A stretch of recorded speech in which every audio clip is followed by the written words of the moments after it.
ahora hablando con Javier Urrizelki de App Technologies, vosotros estáis en una parte muy tecnológica, igual más lejos del cliente final, por ejemplo, pero estáis en terrenos muy claros de la parte smart, más smart de la Smart City. ¿Cómo veis esos clientes que tendríais, esos clientes tecnológicos? ¿Qué serían más? Estamos hablando de las empresas de distribución eléctrica, de las empresas de comunicaciones. ¿Cómo lo estáis viendo vosotros ahí? A ver, pues en nuestro caso, nosotros en el entorno de las Smart Cities tocaríamos lo que no se ve. Se habla del coche eléctrico. Llegar al coche eléctrico supone que día a día el consumo energético se va a disparar, realmente. Independientemente de dónde venga esa energía, si sean energías renovables o no, se va a requerir que las líneas de alta tensión que comunican el punto donde se genera la energía con la ciudad estén aseguradas. En caso contrario, si consumimos cada vez más energía eléctrica y no se controlan este tipo de infraestructuras, puede llegar al punto de que se rompan directamente, o sea, nos quedemos sin luz, una barrera importante de las ciudades. Y es más, el hecho de que cada vez pidamos más va a requerir que esas infraestructuras se exploten al máximo. Actualmente no se están explotando al máximo. Actualmente lo que se hace es se limita cuánta corriente se puede inyectar a través de esos cables de alta tensión y si necesitamos más, se construye una infraestructura similar.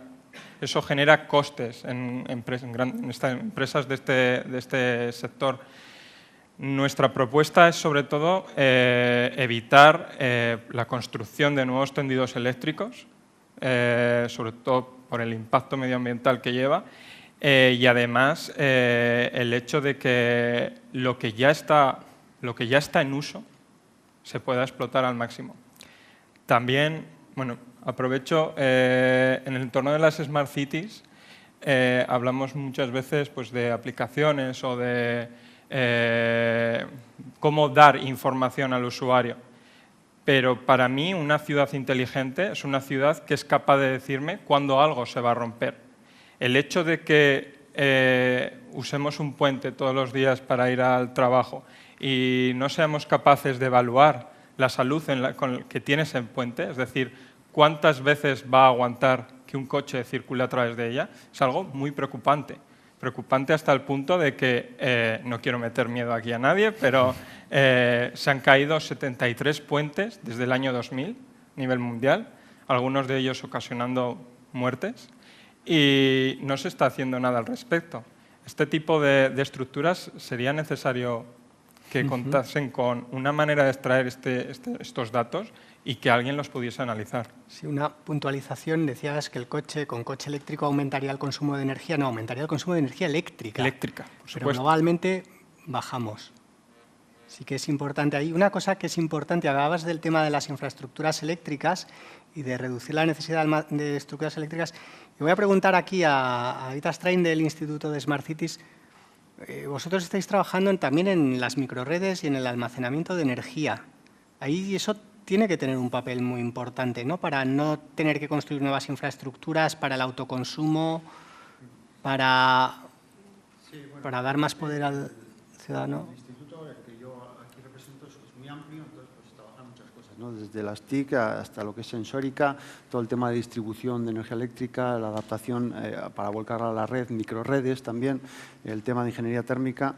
Y bueno, de hecho, pues es un poco yo recuerdo cuando desde el rectorado se dijo, ¿no?, que había que crear para potencializar la investigación, buscar sinergias, institutos, pues realmente el nuestro, que éramos diversos grupos de investigación a temáticas relacionadas con la ingeniería, pero diversos, buscamos un nombre, ¿no?, que nos englobase un poco y la verdad que las Smart City tiene de bueno pues que son desafíos conjuntos de varias tecnologías, entonces nos englobaba perfectamente, ¿no? Entonces, bueno, respondiendo a lo que me dices, pues, sí, efectivamente hay un grupo, de hecho, en la Universidad Pública de Navarra, que pertenece a este instituto, en GEPER, que tiene una una microred que la está continuamente pues, optimizando, estudiando y bueno, ellos están estudiando ahora mismo pues, distintos sistemas de almacenamiento, lo que son baterías y lo que son con hidrógeno, ¿no? Con electrolizadores. Desde luego, yo estoy totalmente convencido que el almacenamiento es uno de los verdaderos retos tecnológicos. Es cierto que quizá los retos tecnológicos no son los más importantes, como se ha dicho aquí, pero en cuanto a los tecnológicos, el almacenamiento es uno de ellos, sin duda, porque las energías renovables son aleatorias, todo el mundo lo sabemos, y esto hace que sea especialmente difícil. Yo creo que también hay que utilizar también, sin duda, además, estoy convencido de ello, el almacenamiento térmico. Incluso, aunque la eficiencia de conversión térmica a eléctrica es mala, pero por lo menos se puede almacenar. Quiero decir, yo creo que hay que contemplar el almacenamiento térmico exclusivamente para almacenar calor, que muchas veces es suficiente, y también incluso para convertirlo en energía eléctrica. Además de todo el tema de hidrógeno, que bueno, este sí siempre es un tema que a veces se potencia mucho, a veces se para, ¿no? En el Horizon 2020 el tema de la conversión del almacenamiento, pasar del térmico al eléctrico, es un aspecto que está muy contemplado. Otra cosa que sí que os quería preguntar, porque como tenéis tantos campos dentro de la UBNA, en el campo de Internet de las cosas, de Internet of Things, supongo que estáis trabajando, o en el tema también del Big Data. Sí, tenemos una línea que es Big Data y bueno, y gente de informática, pues de ingeniería informática que trabajan en esto. Es un grupo muy importante, muy activo, con muchos proyectos y con reconocimiento a nivel nacional e incluso internacional. Sé que están trabajando mucho, pero bueno, como me podrás entender que es tan amplio el tema que no sé específicamente cuáles son sus verdaderas aportaciones en esto.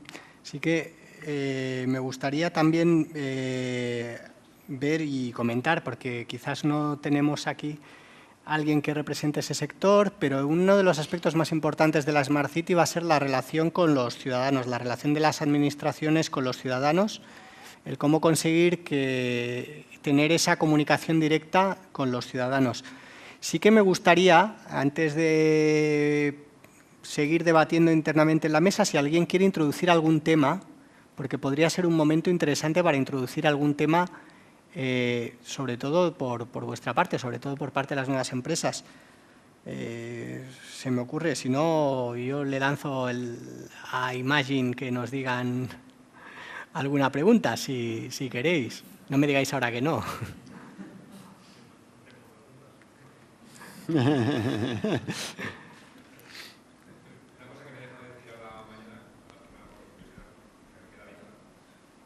David ha dicho del almacenamiento de las baterías, fue casualidad porque empecé a pensar sobre el tema y dije, sí, se están buscando la eficiencia y tal, pero igual realmente el punto para el usuario es simplemente la rapidez de carga.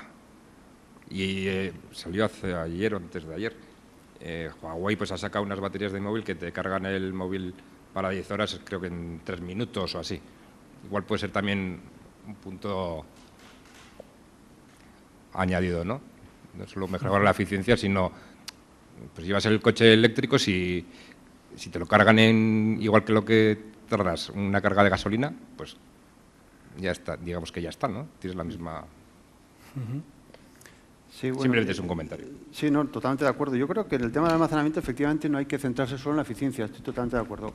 Un aspecto es el que tú dices, la rapidez. La rapidez depende de las aplicaciones. Por ejemplo, en el caso de un coche, pues es necesario. En el caso del móvil, bueno, también. Pero también hay que ver el almacenamiento. Yo creo que el primer objetivo que tiene que cumplir el almacenamiento es que sea capaz de que el ciudadano tenga a disposición la energía que quiere consumir. Quiero decir que seamos capaces de almacenarla, que creo que es lo más complejo.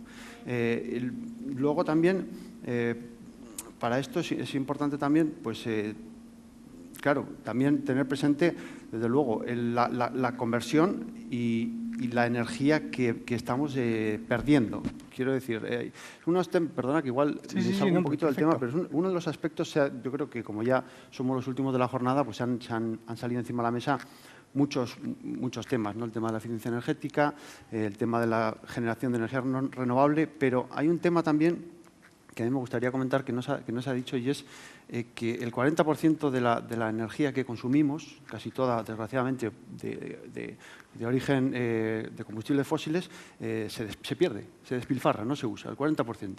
El 40% es mucha energía. Entonces, utilizar parte de esa energía, generalmente siempre es energía térmica, casi siempre, las pérdidas se transforman en energía térmica. Utilizar parte de esa energía en poder utilizarla supondría también un gran ahorro de energía.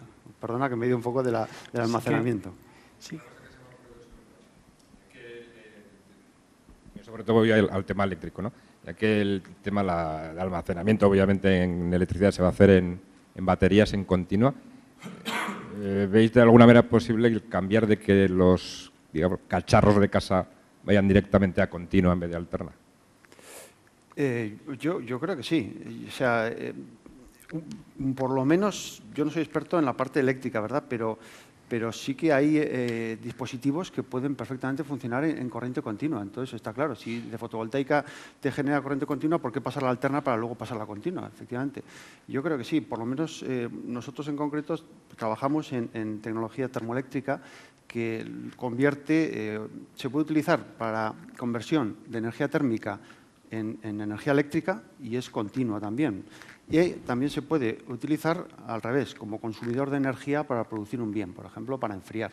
Y también consume energía continua. Entonces, yo creo que sí. Yo creo que en el tema de las Smart Cities, como se ha dicho antes, el campo es muy amplio, pero yo creo que es lo bonito que tiene también y las posibilidades que nos aporta, ¿no? Porque yo creo que en las Smart Cities se van a potenciar porque el usuario quiere comodidad. Y quiere tener todo en sus aplicaciones, tener todo controlado, tener acceso a la información, pero esto nos abre una oportunidad magnífica para hacer eficiencia energética, creo yo. Entonces, a tu pregunta concreta, sí, desde luego, todo lo que se pueda, sí.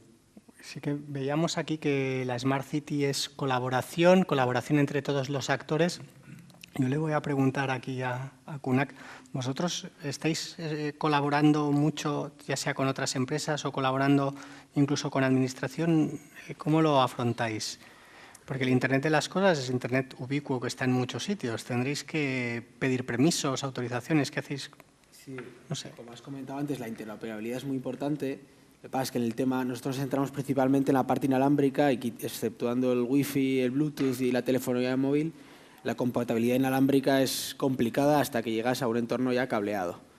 Entonces, una vez que ya están los datos en un entorno cableado, ya sí que puedes compartirte e integrarte con otros sistemas y, en particular, nosotros pues, podemos estar colaborando con otras soluciones que puedan mezclar los datos que generan nuestras soluciones con, por ejemplo, la calidad del aire con la del tráfico. Y entonces ahí dar mayor valor añadido para una solución final, ¿no? Pero siempre una vez que ya recoge los datos y los localizas ya sea en un sistema de información, en la nube o en una determinada base de datos o aplicación. Ahí una vez que están todos los datos juntos es donde puedes empezar a colaborar en cuanto a la explotación o a la mejora de las soluciones. Porque claro, hay una cuestión ahí importante, es el tema de darle valor añadido a los datos, ¿no? Exacto. El dato por sí, medir por medir no sirve para nada. Siempre tienes que medir algo que en particular te tenga un interés para poder optimizar un proceso o mejorar la toma de decisiones. Entonces siempre hay que dar luego una inteligencia o una interpretación a esos datos. Que depende de la aplicación, pues medir la humedad del suelo o el nivel de un río puede servir para diferentes aspectos. En generación de energía, pues para garantizar que tienes el caudal ecológico.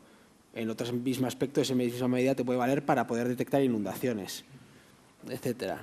Entonces, cada dato necesita luego la interpretación para la que es objetivo. O sea que realmente hay mucha oportunidad de negocio para quienes interpreten esos datos, siempre y cuando los datos estén disponibles. Por eso el Big Data que se habla tanto es tan importante, pero primero hace falta generar esos datos. Una vez esos datos ya están a disposición, con los nuevos sistemas de información ya se pueden pues, analizar, interpretar y sobre todo interactuar unos datos y sistemas con otros. Sí, es que nos están cambiando los contadores, ¿no? de eléctricos en las casas. Yo ya tengo el mío en la casa, es Smart Meter. Entonces yo llamé la semana pasada a Iberdrola y dije que quería ver cuánto consumía. Me dijeron que no estaba disponible. Entonces el dato está en alguna parte, eso no lo tiene, pero volvemos al tema de la falta de información y falta de empoderamiento por parte del usuario. Instalan eso, la tecnología está, el dinero se ha invertido y no dejan al ciudadano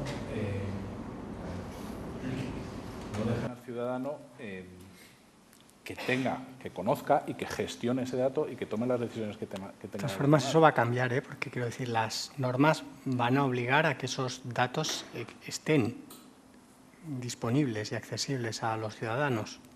Sí. Si no, como dice Javier, habrá que hacer lo que los ayuntamientos, por ejemplo, actúen. Sí, Javier. Es que Florencia ha tocado el tema clave. Es decir, a mí me han cambiado el contador. Y creo, porque no lo sé, que me han puesto un contador inteligente. Pero es que resulta que el contador está... En mi bloque son 9 viviendas, vivimos 9 propietarios, y el contador está en un cuarto de contadores, cerrado bajo llave. La llave la tiene el administrador del bloque, el señor que limpia y la eléctrica. Y yo no puedo tocar el contador. Ni puedo podrías acceder a... ¿Debería la eléctrica darte un acceso a una página web o a una aplicación donde tú pudieras ver en todo momento eso? La eléctrica a mí no me ha dicho nada. Simplemente llamó un día al telefonillo, me dijo, le vamos a cortar la luz 5 minutos que le vamos a cambiar el contador. Y no me dijo más. No tengo una carta donde me diga, oiga, usted, como ha dicho Florencio, puedo llamar a la eléctrica y decir, oiga, que me lea mi contador. No. De verdad, mi eléctrica es así, es una eléctrica moderna que ha llenado mi casa con nada más y nada menos que con un contador inteligente, tan inteligente que yo no soy tonto.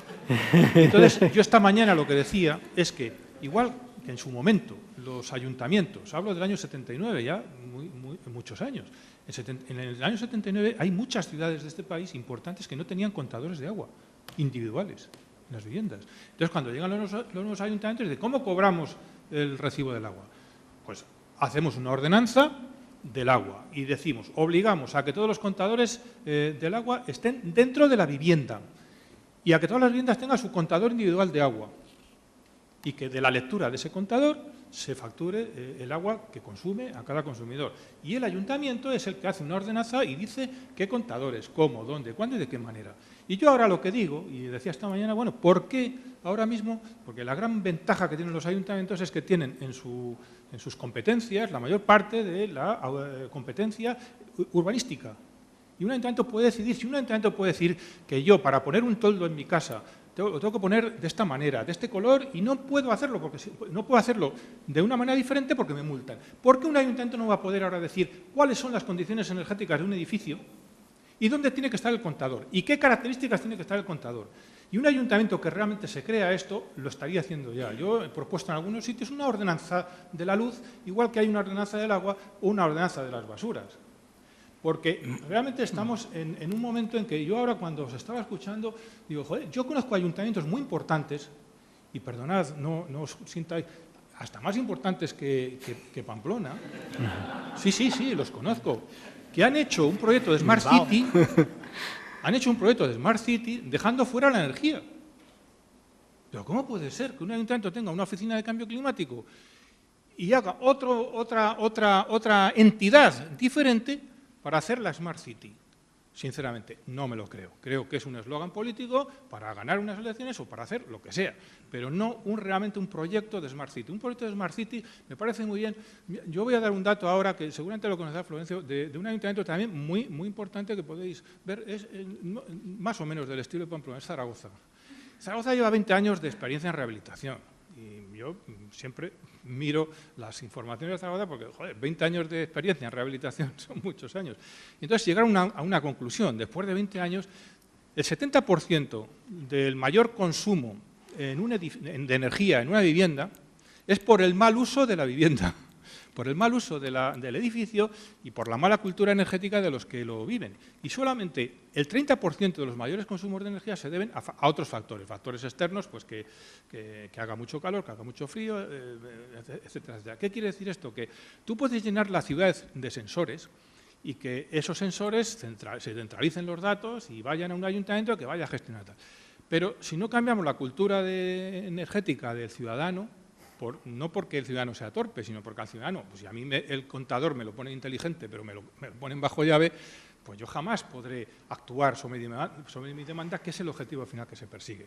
Entonces, yo creo que hay que actuar sobre el ciudadano y sobre la cultura energética, en este caso, del ciudadano. Y eso es muy difícil, ¿eh? Eso es muy difícil porque, claro, ¿cómo se cambió la cultura del agua? Pues poniendo el contador individual. ¿Qué pasó? Se cabrearon todos los constructores. Hablo de una experiencia concreta que he vivido en una ciudad muy importante. Se cabrearon todos los constructores. Joder, ¿por qué vamos a tener que poner a un contador en la calle? Eso incrementa los costes, ganamos menos dinero, etcétera. Tenemos que poner un contador. Imaginaos los consumidores. Hombre, ¿cómo está? Y entonces, claro, pues yo digo, igual que la cultura del agua se hizo o se transformó en los ayuntamientos, en la iniciativa, joder, ahora mismo los ayuntamientos tienen capacidad. Yo ahora hay un elemento que no habéis citado, pero todo esto al final tiene que ir a un plan de ordenación municipal. Sí. O sea, el plan general de ordenación municipal, que hasta ahora solo se dedicaba al ladrillo, con todos mis respetos, solo se dedicaba al ladrillo, el plan de ordenación general de un municipal tiene que tener la eficiencia energética, la Smart City, todo esto que os digo de cómo el ciudadano puede tener acceso a la información de sus consumos energéticos, de su vehículo, del tráfico, etcétera, etcétera, etcétera. Y eso es el plan general de ordenación. Yo aquí lo que he hecho, no es una crítica, lo que he hecho de menos es que no haya algún representante municipal.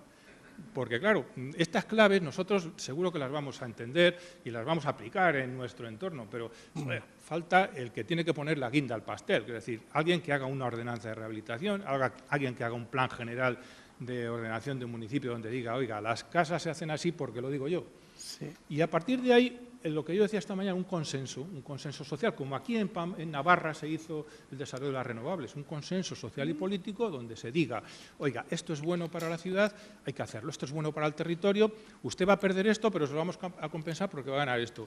Habrá gente que pierde, gente que gane. Y ese consenso es social y político. Aquí se hizo en Navarra para desarrollar las renovables. Yo creo que ahora es un buen momento para decir, bueno, sí, recuperarlo, como yo decía esta mañana, para hacer todo esto en energía, en urbanismo y en Smart Cities. Sí que es importante ver la oportunidad además que eso supondría para muchas nuevas formas de hacer, muchos nuevos negocios, el convertir datos en información y hacer esa información utilizable por los ciudadanos puede ayudar a reducir mucho el consumo. De hecho, dice la Unión Europea que el uso de las TICs para la eficiencia energética de los domicilios, el simple hecho de que el consumidor sepa cómo se está consumiendo su energía y se le ayude a tomar decisiones sobre cómo regular el termostato en función de las horas o qué consumen en stand-by sus electrodomésticos, eso puede reducir un 20 o un 25% el consumo de energía del edificio. Algo tan simple como eso. O el simple hecho de tener una aplicación que nos ayude a escoger la mejor forma de transportarnos. Si voy andando hasta la parada del autobús o voy andando todo el trayecto porque sé que el autobús va a tardar 12 minutos más y que puedo llegar andando a coger, pues todo eso me puede ayudar a reducir también mucho el consumo de energía en la movilidad, generar nuevos servicios basados en convertir datos, que para eso hay que coger los datos y hay que tenerlos, convertir esos datos en información, en conocimiento para el ciudadano, para darle poder, eso es muy importante, hay una oportunidad muy grande. Sí, Florencio. Nosotros hemos trabajado ahora con un cliente, yo creo que lo voy a quitar eso, una empresa americana que trabaja con las utilities. Entonces, ellos lo que hacen es, claro, las utilities saben la información de lo que tú consumes, de lo que tú, y sabes. Entonces, algunas utilities les contratan y además de su factura energética, le dan una información muy simple diciendo, está usted consumiendo un 40% más que sus vecinos. No que la media europea, que vete tú a saber, no, de la gente de su calle, con viviendas que son como las tuyas, como no sé qué, está usted consumiendo un 40% más. Y un par de consejillos de ahorro de eficiencia energética. Simplemente dar esa información les genera un 9% en sus cálculos de ahorro energético. Simplemente, es decir, la sensación esa de que decir, oye, que de los datos que están ahí los han utilizado, los han filtrado y se los han dado lo que les interesa. Dentro de tu bloque, oye, que eres el que más que consumes del bloque. joder, pues es una información que es directa, ¿no? Te afecta y simplemente el acceso a esa información provoca un ahorro energético. Dani, es una cuestión. Tú que supongo que debes ver mucho pequeño comercio. ¿Tú percibes una sensibilidad hacia el consumo de energía tanto del transporte como de la iluminación, la climatización en el pequeño comercio? Sí, yo creo que los valores es obvio que están cambiando. Es decir, el hecho de que también pasa justo unido a eso, en plan, en vez de hablar de ciudades inteligentes, pues hablar de ciudadanos inteligentes al final, más que las ciudades. Las ciudades las habitan los ciudadanos. Si los ciudadanos son inteligentes, automáticamente tienes ciudades inteligentes. Entonces nosotros creemos que a día de hoy, sí, los ciudadanos cada vez son más inteligentes y los valores a qué valores le dan importancia o no, yo creo que cada vez más claro es el tema de la sostenibilidad y de ser más conscientes de todo en general, incluido seguro el gasto. Y también hay que decir que la crisis ha ayudado muy bien a eso. Es decir, la crisis hace que la gente vaya en bici. Es así. ¿Por qué? Porque es más económico. Entonces, bueno, pues no hay mal que por bien no venga, ¿no? Pues igual también son pequeñas cosas, parte de formación, parte de la crisis, parte de un poco de que la gente es más consciente y también yo creo que sí es obvio que la gente está dándole.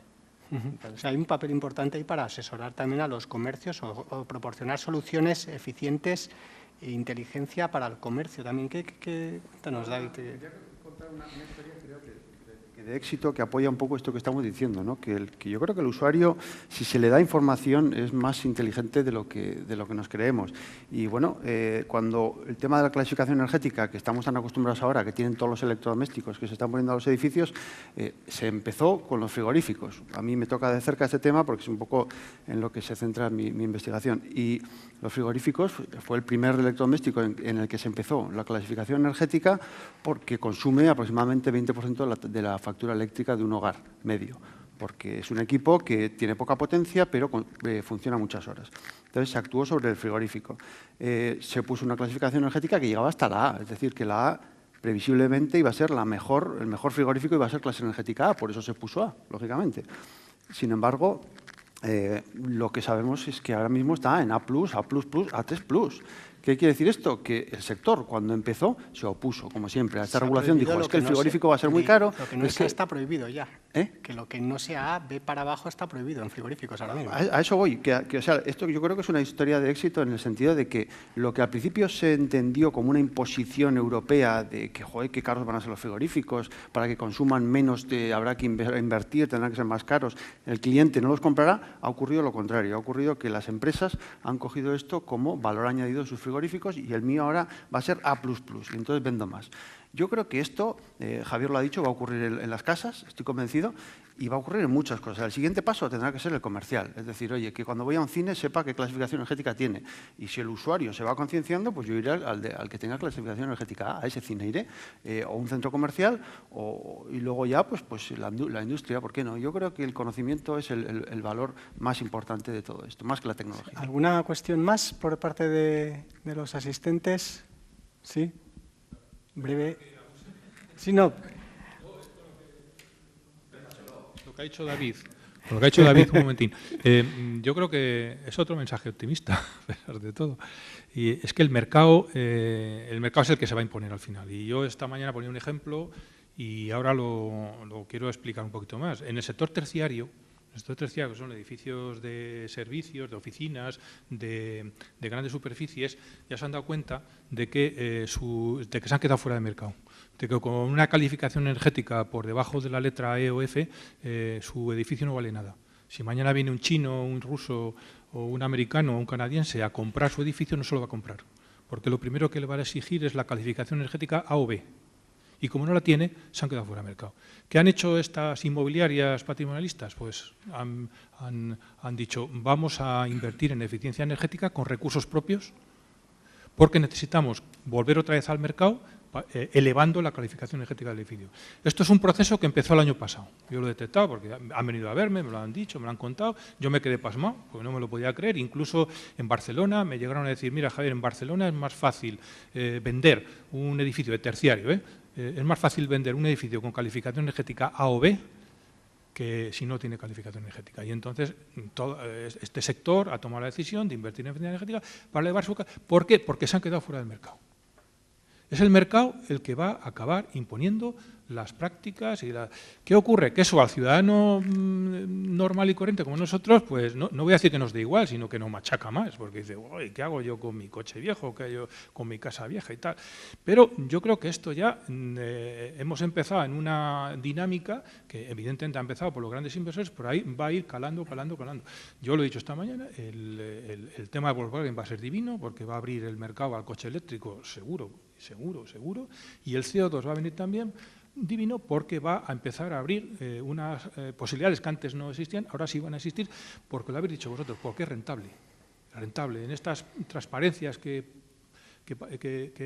Juan nos ponía, hay una que faltaba, y es que en la comunicación de Bruselas sobre el objetivo de eficiencia energética daba el dato de que para llegar al objetivo del 2030, del 27%, en la comunicación habla del 30%, la inversión serían 2.000 millones de euros cada año, pero que producirían unos ahorros de 9.000 millones de euros cada año por la reducción de importaciones de gas y de petróleo. ¿Qué quiere decir? Que es rentable. Igual que ha pasado con las renovables, esta mañana se decía, y las renovables ya son económicamente rentables, con la eficiencia energética está pasando lo mismo, ya es rentable. Y el mercado la va a imponer, y el que no se ajuste a esto se arruinará, desaparecerá, y si la eléctrica no se adaptan a esto, os lo digo, se arruinarán.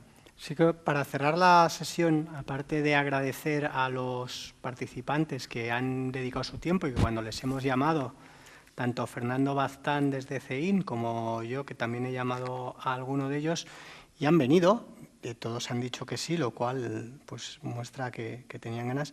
Sí que, para concluir, yo lo que quiero decir es que existen muchas oportunidades, ya sea empezando por la vivienda de cada uno, el edificio, la conexión del edificio con la ciudad, el distrito, la movilidad, la generación de energía, la creación de aparatos electrónicos, los programas de software, las aplicaciones de móvil. Hay infinitas aplicaciones que van a ser necesarias en la ciudad inteligente, y no porque vayan a ser necesarias, sino es que además es una tendencia imparable, el marco está ahí y está de acuerdo toda Europa en que eso se haga así. La cuestión es hacerlo más deprisa, que es lo difícil que tiene Europa, el hacer las cosas más deprisa y poner de acuerdo territorios tan complejos como son las ciudades europeas, los países europeos y más aún la Unión Europea. Y yo lo que os animo es a que se os generen ideas basadas en necesidades concretas y particulares, porque el horizonte este es infinito, todo podría llegar a ser smart, pero que os animéis porque bueno, el marco está ahí. Igual ahora el marco legislativo en España no es el más favorable, pero el marco legislativo va a ir cambiando y en otros países ya se favorece también ampliamente. Y España es un país líder en Smart Cities porque las ciudades, los municipios tienen más poder y más competencias que en otros países. Es decir, en este momento en España hay un movimiento muy fuerte y de acciones que se están haciendo en Smart Cities. Yo lo que os animo es a encontrar aplicaciones concretas, soluciones para necesidades particulares, con clientes concretos o con ciudades concretas, a que busquéis la colaboración con otros actores, porque la colaboración es un elemento clave de la Smart City. Y bueno, pues repito, muchas gracias y muchas gracias también a CEIN por facilitar este acto, que la verdad es que yo he disfrutado mucho con todo lo de la mañana y con las sesiones de esta tarde, y muchas gracias a todos.